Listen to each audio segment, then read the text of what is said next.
Esto es Aprendamos Juntos y hoy vamos a hablar sobre las teorías del aprendizaje de dos psicólogos norteamericanos que la verdad dejaron una huella muy importante en la educación.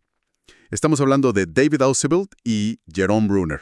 Sí, nuestra exploración de hoy se mete de lleno en textos académicos, específicamente de psicología educativa. La idea es tratar de entender un poco mejor cómo aprendemos, ¿no?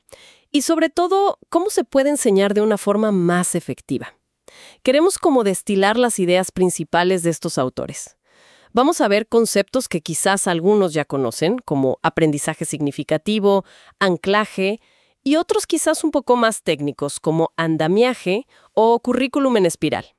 El objetivo es, tener una idea más clara de qué proponían sobre cómo funciona nuestra mente cuando aprendemos, según lo que leímos. Dale, empecemos entonces con David Ausubel. Me parece una figura súper interesante. David Ausubel, neoyorquino, nació en 1918, falleció en 2008. Fíjate que no era solo psicólogo, también era médico. Hizo su doctorado en Psicología del Desarrollo, y se dedicó de lleno a la psicología educacional. Llegó a dirigir programas de posgrado importantes y hasta recibió un premio de la Asociación Americana de Psicología por sus contribuciones. O sea, un referente. Y su concepto más famoso, el que seguro más sueña, es el de aprendizaje significativo. Pero ojo, es clave entender que Ausubel no lo veía como una simple técnica, Era más bien una crítica fuerte a ese aprendizaje de memoria, el repetitivo, que él asociaba mucho con el conductismo de la época.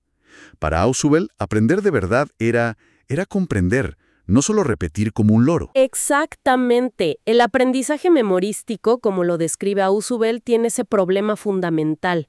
La información nueva como que se pega con alfileres a lo que ya sabemos. O sea, la conexión es débil, es arbitraria, a veces ni existe. Pensá en aprenderte una lista de ríos de memoria, sin ubicarlos en un mapa ni entender nada de geografía. La información está ahí, sí, pero aislada. Por eso es tan fácil olvidarla y sobre todo es casi imposible usarla para resolver un problema nuevo, ¿no? El aprendizaje significativo, en cambio, es otra cosa. Es un proceso activo, donde uno construye significados. Ocurre cuando la información nueva se engancha bien, de forma sólida, no porque sí, con ideas que ya teníamos en nuestra cabeza, en nuestra estructura cognitiva. Y para que esto pase, Ausubel dice que se tienen que dar 3 condiciones. Sí o sí las 3 juntas. Primero, la significatividad lógica del material. Esto quiere decir que el contenido en sí mismo tiene que tener sentido, tiene que estar bien organizado, ser coherente. No puede ser un montón de datos sueltos sin conexión. Tiene que ser, potencialmente significativo. Segundo, la significatividad psicológica. Y acá la pelota está del lado del que aprende. Significa que esa persona tiene que tener ya en su mente algunas ideas previas que sirvan de ancla. Ausubel las llamaba justamente ideas de anclaje. Son como los ganchos donde se va a aprender lo nuevo. Si no tenés esos ganchos relevantes, por más lógico que sea el material, no hay dónde agarrarlo. No aprendemos en el vacío, ¿se entiende? Y la tercera pata es la disposición para el aprendizaje significativo. Esto ya depende de la actitud del estudiante. Tiene que querer entender, buscarle la vuelta, conectar lo nuevo con lo viejo. Tiene que tener la intención de encontrarle significado, no solo de memorizar para zafar de un examen. Es buenísimo como lo plantea, como 3 patas de una mesa. Si falta una, el aprendizaje significativo se nos cae. No alcanza con que el profe explique bien, o que el alumno sepa algo de antes, o que tenga ganas. Necesitas todo junto. Y me llamó la atención eso que decías de por qué a veces los chicos eligen memorizar. No siempre es que no puedan entender, no. A veces es por malas experiencias, porque intentaron explicar algo con sus palabras y les dijeron, no, así no es, tenés que decirlo como el libro. O por la presión, la ansiedad, terminan repitiendo sin haberlo procesado. Totalmente. Esa disposición es frágil, depende mucho del contexto, de cómo se sientan. Y para entender bien cómo se da esa conexión fuerte, Ausubel usa el concepto de anclaje. El anclaje es justamente ese proceso, esa acción de vincular lo nuevo de forma relevante y no arbitraria con esas ideas específicas que ya tenemos. Es el mecanismo que construye el puente. O sea que no es solo tener las ideas previas, sino el acto de conectar lo nuevo con ellas. Precisamente, y este proceso de anclaje es lo que hace toda la diferencia con el aprendizaje memorístico en cuanto a lo que queda. Ausubel decía, y lo citan en las fuentes, que nuestra memoria semántica, ese conocimiento organizado y duradero que tenemos del mundo, es el resultado de aprender significativamente. Los significados nuevos interactúan con las ideas de anclaje, se modifican un poco entre sí y se integran en una red más grande y estable. El aprendizaje memorístico, en cambio, no suma mucho a esa estructura. Las conexiones son superficiales, literales y, tienden a borrarse si no las repasas todo el tiempo. No te deja un conocimiento sólido. Y si esto es tan importante, ¿qué propone Ausubel para ayudar a los docentes a que faciliten este anclaje, este aprendizaje significativo? Hablaste de las ideas de anclaje, pero ¿cómo se activan? ¿Cómo se generan si no están? Bueno, acá entra una de sus ideas más prácticas y conocidas, los organizadores avanzados. Son como materiales introductorios, pueden ser textos, preguntas, un esquema, una discusión breve, que se presentan antes de empezar con el tema nuevo, con el material principal de la clase. La clave es que estos organizadores son a propósito más generales, más abstractos que lo que se va a enseñar después. Tienen una doble función. Por un lado, despertar esas ideas de anclaje que el alumno ya tiene, pero quizás no las tiene presentes. Y por otro, si esas ideas previas son muy débiles o no existen, el organizador ayuda a crear como un primer andamio conceptual. Son un puente cognitivo, digamos. Claro, como el ejemplo que daban. Hablar un poco de energía y calor en general antes de meterse con las fórmulas complicadas de la termodinámica. Es como preparar la tierra antes de sembrar. Exactamente eso. Le da al estudiante un marco, una percha donde colgar los detalles que vienen después. Y esto nos lleva directo a otro concepto de Ausubel, la subsunción. La subsunción es el proceso por el cual esa información nueva, una vez que se ancló bien, se mete adentro, se subsume bajo un concepto más grande, más general que ya teníamos. O sea, la idea nueva no queda suelta, se integra y se ordena jerárquicamente dentro de nuestra red de conocimientos, y al mismo tiempo la modifica un poco, la enriquece. La estructura cognitiva se va haciendo más compleja, más diferenciada. Perfecto. Entonces, resumiendo un poco a Ausubel, aprender de verdad es buscarle el sentido a las cosas, construir significado. Para eso, necesitamos que el material sea lógico, que nuestra mente tenga dónde agarrarlo, ideas de anclaje, y que nosotros pongamos la intención de conectar. Y el rol del docente es clave, no como un mero transmisor, sino como alguien que diseña cómo presentar la información, que usa estos organizadores avanzados para tender puentes y ayudar a que la información se integre bien. Muy, muy interesante cómo pone el acento en la estructura del conocimiento y la conexión. Bueno, ahora peguemos un giro y metámonos con Jerome Bruner. Otro peso pesado, también neoyorquino. Nació un poquito antes que Ausubel, en 1915. Bruner fue una figura central en el nacimiento de la psicología cognitiva, ¿no? Fundó el Centro de Estudios Cognitivos en Harvard, nada menos. Pero lo curioso de su historia es que, después de ser uno de los motores de esa revolución cognitiva contra el conductismo, él mismo se volvió crítico de cómo estaba yendo la cosa. Decía que se estaban obsesionando con la metáfora de la mente como una computadora, puro procesamiento de información, y se estaban olvidando de lo más importante: el significado, la cultura, todo lo que nos hace humanos. Y eso lo llevó a virar hacia una psicología más cultural, muy influenciado por Vygotsky, otro grande. Esa evolución es clave para entenderlo. Bruner no ve el desarrollo cognitivo como algo que pasa solo adentro de la cabeza, sino como un ida y vuelta constante con el entorno cultural. La cultura nos da las herramientas para pensar, básicamente. Y dentro de esta idea, él propone 3 modos de representación de la realidad. Y ojo, no son etapas que uno supera y deja atrás, como pensaba Piaget. Son formas de conocer que conviven, que usamos toda la vida, aunque quizás una predomine según la edad o el tipo de cosa que queremos entender. El primer modo es la representación en activa. Es conocer a través de la acción, de hacer cosas con el cuerpo, manipular objetos. Es el saber cómo. El ejemplo típico es aprender a andar en bici, o a nadar, o atarse los cordones. Se basa en la respuesta motora, y es lo que más usamos de chiquitos.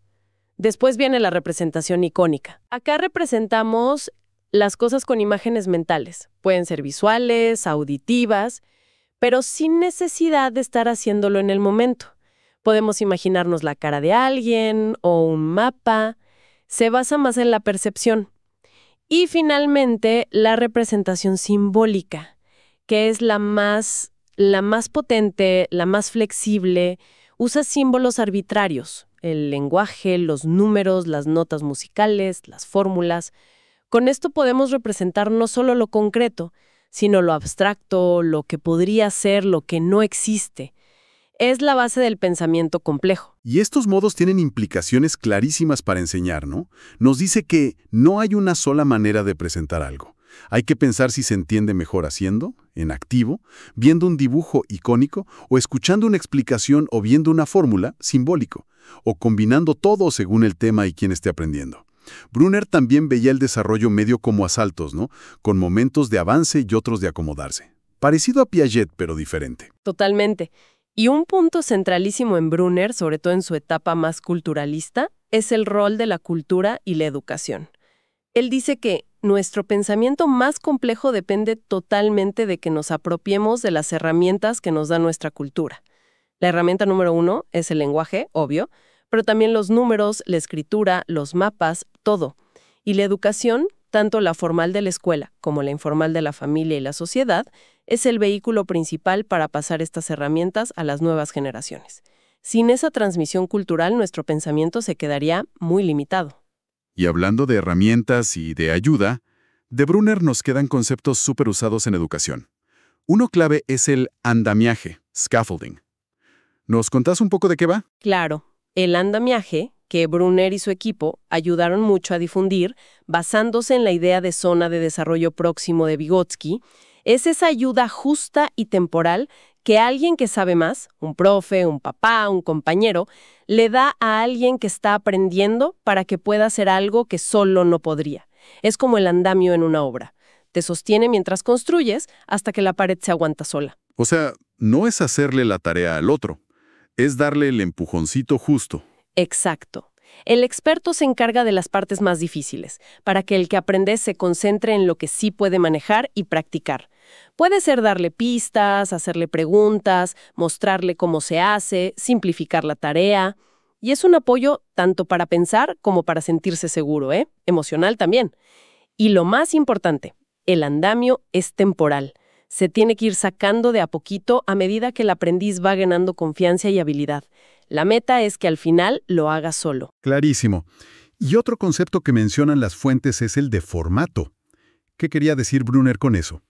El formato es algo que Brunner estudió mucho mirando cómo aprenden a hablar los bebés.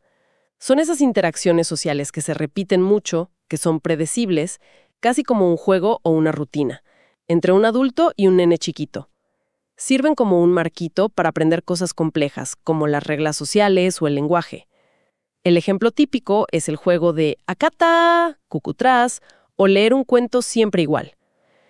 Esas rutinas tienen una estructura, turnos que se espera de cada uno, que le permite al chico anticipar, participar y de a poquito ir pescando cómo funciona la conversación, qué quieren decir las palabras.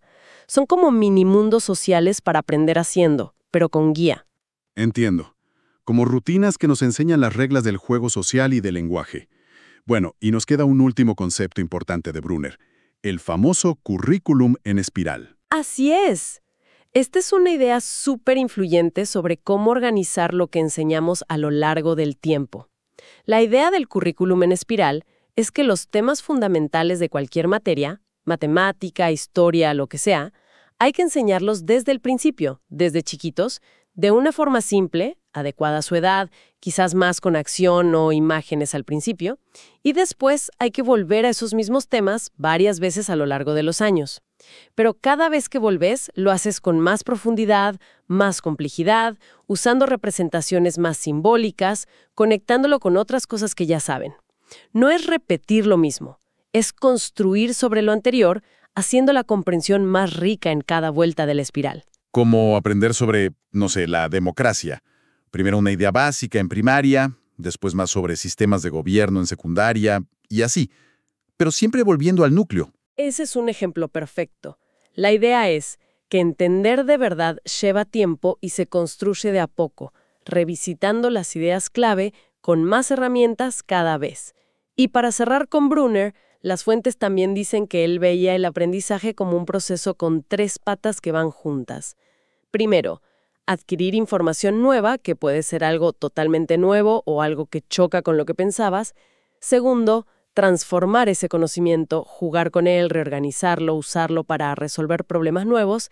Y tercero, evaluar todo el tiempo. Chequear si lo que aprendiste y cómo lo estás usando te sirve para lo que quieres hacer. Es como un ciclo constante. Bueno, recorrimos 2 miradas súper interesantes sobre cómo aprendemos. Por un lado, Ausubel, muy enfocado en la recepción significativa. Cómo organizar la info y conectarla con lo que ya sabemos, usando organizadores, buscando el anclaje para una comprensión bien estructurada. Y por otro lado, Brunner, que pone más el acento en el descubrimiento, en la acción, lo enactivo, en el poder de las herramientas culturales como el lenguaje, lo simbólico, y en esta idea de volver a los temas en espiral, con mucho énfasis en la interacción social y el andamiaje también. Exacto. Y aunque parezcan distintos, Ausubel quizás más centrado en cómo asimilamos lo que nos presentan, Brunner más en cómo construimos activamente y descubrimos con guía, la verdad es que coinciden en cosas súper importantes. Los dos dicen que lo que ya sabemos es fundamental. Los dos nos dicen que hay que ir más allá de la memoria bruta, que hay que buscar entender de verdad. Y los dos, a su manera, nos muestran que aprender es un laburo activo del estudiante, sea buscando significado en lo que lee o escucha, o sea construyendo, haciendo cosas e interactuando. Aprender no es sentarse a que te llenen la cabeza pasivamente, para nada. Y todo esto nos deja pensando en algo interesante, ¿no? Que surge de valorar la comprensión por sobre la repetición. Si lo que queremos es un aprendizaje significativo, profundo, como decían ellos, ¿cómo nos damos cuenta de que alguien realmente lo logró? Más allá de ver si puede repetir una definición o hacer un ejercicio igualito al que le enseñaron. ¿Qué buscaríamos como prueba de que entendió en serio, de que puede usar eso en otras situaciones? ¿Qué nos diría que ese aprendizaje fue de verdad significativo? Hasta la próxima.